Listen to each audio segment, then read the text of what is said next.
अमरावती जिल्ह्यातील अचलपूर येथे घडलेल्या लैंगिक अत्याचार प्रकरणातील मुख्य आरोपीवर कठोर कारवाई करण्यात यावी या मागणीसाठी महिला शक्ती संघटना आता आक्रमक झाल्या आहेत। चांदूर बाजार येथे महिला शक्तीच्या वतीने पोलीस स्टेशनवर धडकले आहेत। आरोपीवर पोस्को अंतर्गत गुन्हा दाखल करण्याची ठाम मागणी आता करण्यात आली आहे।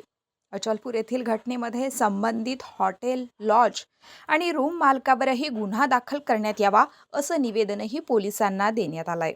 महिलांनी शहरातील कायदा व सुव्यवस्था मजबूत करण्यासाठी महत्त्वाच्या ठिकाणी सीसीटीव्ही कॅमेरे बसवावेत, तसेच शाळा आणि महाविद्यालय परिसरामध्ये सुद्धा सुरक्षा दल तैनात करण्यात यावेत अशी मागणीही यावेळी महिलांच्या वतीनं करण्यात आली आहे।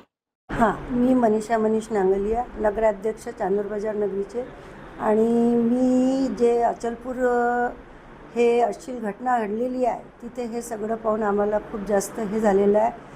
त्यानंतर आम्ही आमच्या पहिल्याच मीटिंगमध्ये हा ठराव पास केला की सर्वीकडे आम्ही 76 कॅमेरे लावणार आहोत आणि ते जिथे कोणतीही अशी अश्लील घटना बोलो या कुठं भानगड बोलो तर हा डायरेक्ट आपल्या पोलीस स्टेशनमध्ये सायनर वाजणार आहे आणि जाधव सरांना माहीत होणार आहे। हो 100% नाही झाला पण 80% ठराव पास झालेला आहे। नाही, आम्ही या पोलीस स्टेशनला ऑलरेडी आम्ही परतवाड्यालाच ती मागणी केली आणि त्याच्यानंतर महिलांच्या उठावानंतरच त्याला अटक पण झाली। आत्ता आम्ही चांदूर बाजारला एवढ्यासाठी आलो की या घटना आता वारंवार घडू नये यासाठी आम्ही आमच्या शहरामध्ये काय पूर्वसूचना देऊन प्रभागांकडनं, प्रशासनाकडनं, नगर परिषद असेल, डेपो मॅनेजर असतील, पोलीस डिपार्टमेंट असेल, ह्या सगळ्यांनी शहरामध्ये CCTV कॅमेरे लागले आहेत का किंवा इथे स्ट्रीट लाईट आहे का, या काही छोट्या छोट्या ज्या गोष्टी आहेत, जे क्लासेस आहेत, ज्या ठिकाणी मुली जातात त्या ठिकाणी आपले गस्त आहेत का, ह्या सगळ्या गोष्टींची आज शहानिशा आम्ही या ठिकाणी केली।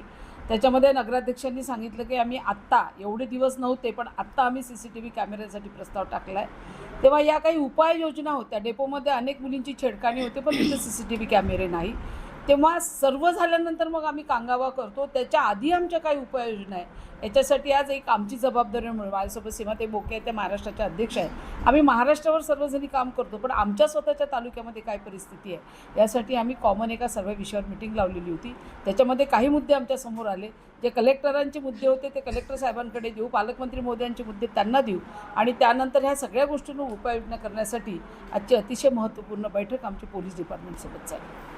ही अतिशय खेदजनक बाब आहे, चिंताजनक बाब आहे। इतका अश्लील व्हिडिओ म्हणजे आजपर्यंत ज्याची चर्चाही आपण कधी अशी ऐकलेली नसेल, इतका अश्लील व्हिडिओ टाकण्याची ज्या मुलांची किंवा ज्या पोरांची हिंमत झाली, पुढच्या पिढीला जर आम्हाला काही संदेश द्यायचा असेल तर कुणाचाच धाक राहणार नाही। आणि पोलीस जर त्याच्यासोबत वाढदिवस रस्त्यावर साजरा करत असेल, अशा पोलिसांना सस्पेंड केलं पाहिजे। मग पोलीस डिपार्टमेंटचे वरिष्ठ अधिकारी काय करत होते, त्यांनी काय केलं? त्यांना सस्पेंडच करायला पाहिजे, दुसरं पर्यायच नाही।